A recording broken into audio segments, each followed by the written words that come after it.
आणि इथून हे डिस्ट्रीब्युशन करून दे, इथून हे सगळं पोत्यामध्ये घालून एक एक सिलेंडर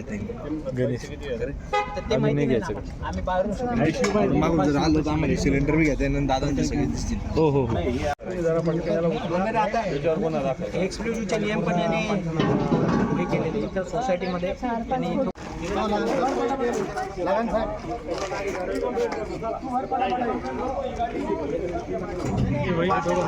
सुनना ये होती से व्हाट्सएप कर देना मुझे.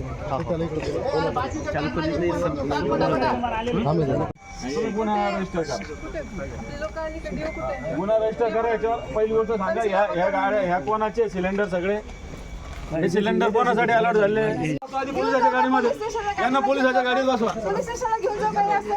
असं नाही, इथं आमच्या इथं गुन्हा दाखल करा. तुम्ही नंतर काय करायला आम्हाला काय माहिती. या लोकांना पोलीस यांना पोलीस स्टेशन यांना गाडीत बसवा. यांना गाडीत बसवा.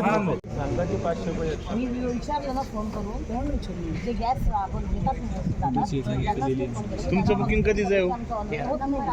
मोबाईल लावला होता त्यांना, तर आता दिलं तुम्हाला का नाही आले? दादा इधर राहून पाण्याच्या टाकीजवळ पाण्याच्या पैसे काय एक्स्ट्रा घेतले नाही? यांचं 13चं बुकिंग आहे. 922 कसं काय बोलवले? पासून बाय रोड बोलावलं नाही. त्यांनीच आम्हाला सांगितलं की बा तुम्ही पुढं जा म्हणे. आता तिकडे सर लोक सगळे गेलेले मग त्याला भेटून हे बघ वाईन शॉप. मला एक सांग, तुला विचारलं का नाही आम्ही तिथे? अरे तुला विचारलं का नाही की प्रोसेस काय आहे, काय करताय? मला एक सांग, तुम्हाला एक्सक्लुझिव्ह लायसन दिलं का? इथलं रेसिडेन्शियल मध्ये हँडलिंग तुम्हाला माहिती आहे ना कसे असतात नॉर्म्स? गॅस एजन्सी पोलीस गुन्हा दाखल करा यांच्यावर. ही गाडीचा पुरवठा अधिकारी बोलवला, बोलवा. त्याला येऊ दे, पंचनामा करून आम्ही करतो. हे काय असं कुठेही काही रस्त्यावर नाही देत आहे. त्याबद्दल पुरवठा अधिकारी आला की आम्ही ते बोलवलं का पुरवठा अधिकारी? बोलवलं. आपण पंचनामा करून टीम येते 5 मिनिटात.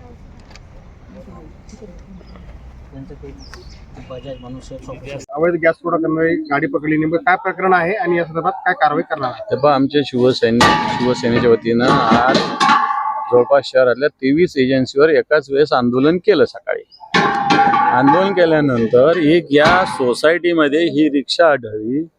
या रिक्षाचं काही महिलांनी आम्हाला आता असं सांगितलं की एजन्सीला फोन केल्यानंतर या ठिकाणी रिक्षा उभी, तिथं 500 रुपये एक्स्ट्रा द्या आणि इथून सिलेंडर घेऊन जा असा निरोप दिला जातो. सगळ्यात आधी गॅस म्हणजे हे ज्वलनशील पदार्थ एका सोसायटीमध्ये अशा पद्धतीनं अनधिकृतरित्या ठेवता येत नाही. एक. दुसरी गोष्ट, या रिक्षामध्ये जे सिलेंडर असले पाहिजे, जे डिलिव्हर करायचे, त्या कस्टमरची लिस्टिंग असली पाहिजे. 2. आणि मला असं वाटतं कोणत्याच गोष्टी यांच्याकडे नाही. आम्ही जे सांगतोय काळा बाजार होतो. एकीकडे केंद्र सरकार सांगतं की 60 दिवसाचा स्टॉक आहे, कोणती टंचाई नाही, आणि मग अशी टंचाई निर्माण होते. आणि याच्यात हे पकडल्यानंतर पुरवठा अधिकाऱ्यांना आम्ही फोन केलेला आहे, पोलीस इथं आलेले, पण तो गुन्हा दाखल होत नाही. जर नाही झालं तर सरळ कलेक्टरकडे नाही तर शिपिंगकडे घेऊन जाऊ गाडी. अहो काय होतं मग? दादा अभी जिस